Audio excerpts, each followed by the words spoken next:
ಒಂದಾನೊಂದು ಕಾಲದಲ್ಲಿ ಗಂಗಾ ನದಿ ತೀರದಲ್ಲಿದ್ದ ಒಂದು ಸುಂದರವಾದ ಆಶ್ರಮದಲ್ಲಿ ಹಲವಾರು ಋಷಿಗಳು ಶಾಂತತೆಯಿಂದ ಜೀವನ ಸಾಗಿಸ್ತಾ ಇದ್ರು.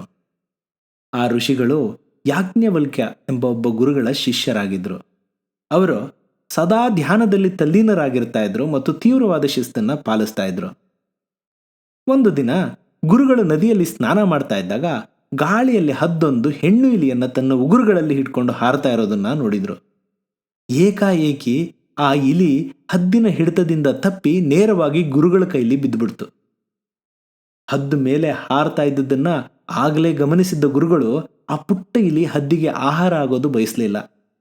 ಆ ಇಲಿಯನ್ನ ನೀರಿನಲ್ಲಿ ಸಾಯೋದಕ್ಕೆ ಬಿಡೋದು ಕೂಡ ಸರಿಯಲ್ಲ ಅಂತ ಅಂದ್ಕೊಂಡು ಅದನ್ನ ಹತ್ತಿರದ ಒಂದು ಆಲದ ಮರದ ಎಲೆಯ ಮೇಲೆ ಹದ್ದಿನ ಕಣ್ಣಿಗೆ ಕಾಣದಂತೆ ಇಟ್ಟು ಮತ್ತೊಮ್ಮೆ ಸ್ನಾನ ಮಾಡೋದಕ್ಕೆ ನದಿ ನೀರಿಗೆ ತೆರಳಿದ್ರು. ಅವರು ಮತ್ತೊಮ್ಮೆ ಸ್ನಾನ ಮಾಡ್ಕೊಂಡು ಬಂದ್ಮೇಲೆ ಕೂಡ ಆ ಪುಟ್ಟ ಹೆಣ್ಣು ಇಲಿ ಅಲ್ಲೇ ಇರೋದನ್ನ ನೋಡಿದ್ರು. ಆ ಇಲಿ ಮರಿ ಗಡಗಡನೆ ನಡುಗ್ತಾ ಇತ್ತು.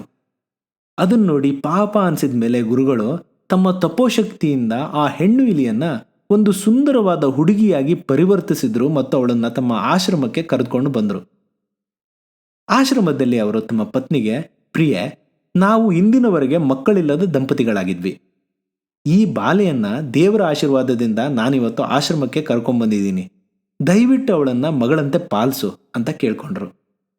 ಹೀಗೆ ಆ ಹುಡುಗಿ ಆಶ್ರಮದಲ್ಲಿ ಗುರು ಮತ್ತು ಗುರುಪತ್ನಿಯೊಂದಿಗೆ ಬೆಳೆದ್ಲು. ಅವಳು ಅನೇಕ ಶಾಸ್ತ್ರಗಳು ಮತ್ತು ಜೀವನ ಮಾರ್ಗಗಳನ್ನ ಕಲ್ತಲು. ಗುರು ದಂಪತಿಗಳು ತಮ್ಮ ಮಗಳ ಮೇಲೆ ತುಂಬಾ ಅಭಿಮಾನ ಇಟ್ಟಿದ್ರು ಮತ್ತು ಹೆಮ್ಮೆ ಪಡ್ತಾ ಇದ್ರು. ಹೀಗೆ ಎಲ್ಲರೂ ಸಂತೋಷದಿಂದ ಜೀವನ ಮಾಡ್ತಾ ಮಾಡ್ತಾ ಹಲವಾರು ವರ್ಷಗಳು ಕಳೆದು ಹೋದ್ವು.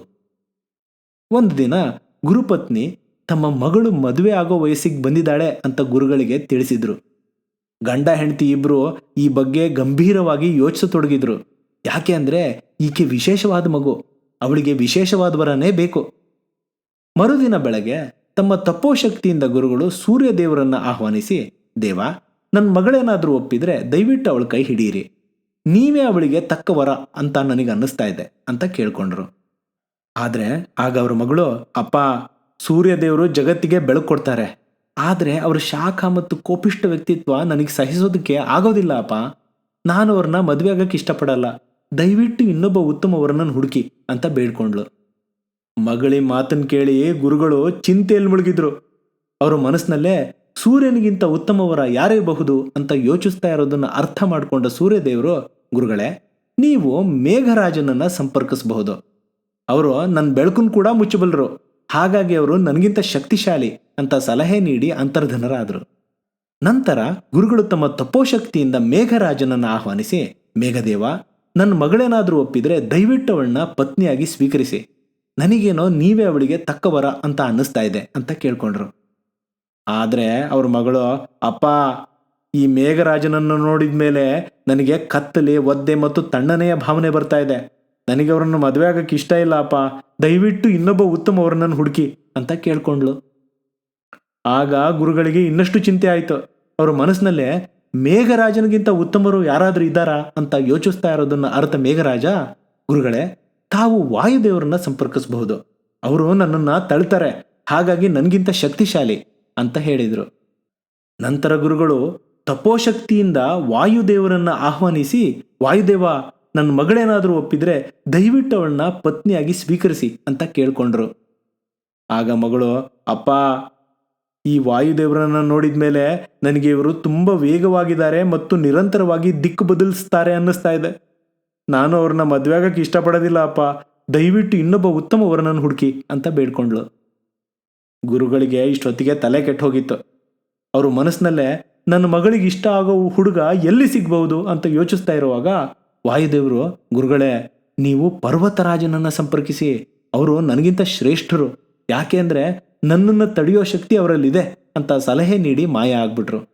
ಹೀಗೆ ಪರ್ವತರಾಜನನ್ನ ಆಹ್ವಾನಿಸಿದ ಗುರುಗಳು ನನ್ನ ಮಗಳು ಒಪ್ಪಿದ್ರೆ ದಯವಿಟ್ಟು ಅವಳನ್ನ ಪತ್ನಿಯಾಗಿ ಸ್ವೀಕರಿಸಿ ಅಂತ ಕೇಳ್ಕೊಳ್ತಾ ಇದ್ದಾಗ ಅವ್ರ ಮಗಳು, ಅಪ್ಪ, ಪರ್ವತರಾಜ ಸಿಕ್ಕಾಪಟ್ಟೆ ಗಟ್ಟಿ, ಒಂದೇ ಜಾಗದಲ್ಲಿ ಸ್ಥಿರವಾಗಿ ನಿಂತಿರ್ತಾರೆ, ನಂಗೆ ಬೇಡಪ್ಪ, ದಯವಿಟ್ಟು ಇನ್ನೊಬ್ಬ ಉತ್ತಮವರನ್ನು ಹುಡುಕಿ ಅಂತ ಅಂದ್ಬಿಟ್ಲು. ಇದನ್ನೆಲ್ಲ ಗಮನಿಸ್ತಾ ಇದ್ದ ಪರ್ವತರಾಜ ಸ್ವಲ್ಪನೂ ಬೇಸರ ಮಾಡ್ಕೊಳ್ದೆ, ಗುರೂಜಿಯೇ, ನನಗಿಂತ ಶ್ರೇಷ್ಠರು ಒಬ್ರು ಇದ್ದಾರೆ, ಅವರೇ ಇಲಿಗಳ ರಾಜ, ಅವರು ನನ್ನಂತಹ ಪರ್ವತದಲ್ಲೇ ಬಿಲ ಕೊರಿತಾರೆ, ಹಾಗಾಗಿ ಅವರು ನನಗಿಂತ ಶಕ್ತಿಶಾಲಿ ಅಂತ ಹೇಳಿದರು. ಹೀಗೆ ಗುರುಗಳು ಇಲಿಗಳ ರಾಜನನ್ನ ಆಹ್ವಾನಿಸಿ ಅವರನ್ನ ನನ್ನ ಮಗಳು ಒಪ್ಪಿದ್ರೆ ದಯವಿಟ್ಟು ಅವಳ ಕೈ ಹಿಡೀರಿ ಅಂತ ಕೇಳ್ಕೊಂಡ್ರು. ಇಲಿಗಳ ರಾಜನನ್ನ ಕಣ್ಣಾರೆ ನೋಡಿದಾಗ ಮಗಳು ಕೂಡ ಸಂತೋಷದಿಂದ ಮುಗುಳ್ನಕ್ಕೂ ಮದುವೆ ಆಗೋಕ್ಕೆ ಒಪ್ಬಿಟ್ಲು. ಜೋಡಿ ಸರಿಯಾಗಿರ್ಲಿ ಅಂತ ಗುರುಗಳು ತಮ್ಮ ಮಗಳನ್ನ ಪುನಃ ಸುಂದರ ಇಲಿಯಾಗಿ ಪರಿವರ್ತಿಸಿ ಅವಳು ಇಲಿರಾಜನ ಪತ್ನಿಯಾಗಿ ತನ್ನ ಕರ್ತವ್ಯನ ನಿರ್ವಹಿಸುವಂತೆ ಅವಕಾಶ ಮಾಡಿಕೊಟ್ರು. ಹೀಗೆ ಇಲಿಗಳ ಮದುವೆ ಅದ್ದೂರಿಯಾಗಿ ನಡೀತು. ಗೆಳೆಯರೇ, ಹೆಣ್ಣು ಇಲಿಯನ್ನ ಆಶ್ರಮದಲ್ಲಿ ತಮ್ಮ ಮಗಳಂತೆ ಮಾನವ ರೂಪದಲ್ಲಿ ಪೋಷಿಸಿದ ಗುರುಗಳಿಗೆ ಅವಳನ್ನ ಮತ್ತೆ ಇಲಿಯಾಗೋ ಹಾಗೆ ಮಾಡಬೇಕಾದ ಸಂದರ್ಭ ಬಂತು. ಕನ್ನಡದಲ್ಲಿ ಒಂದು ಗಾದೆ ಇದೆ, ಹುಟ್ಟುಗುಣ ಸುಟ್ರೂ ಹೋಗಲ್ಲ ಅಲ್ವಾ?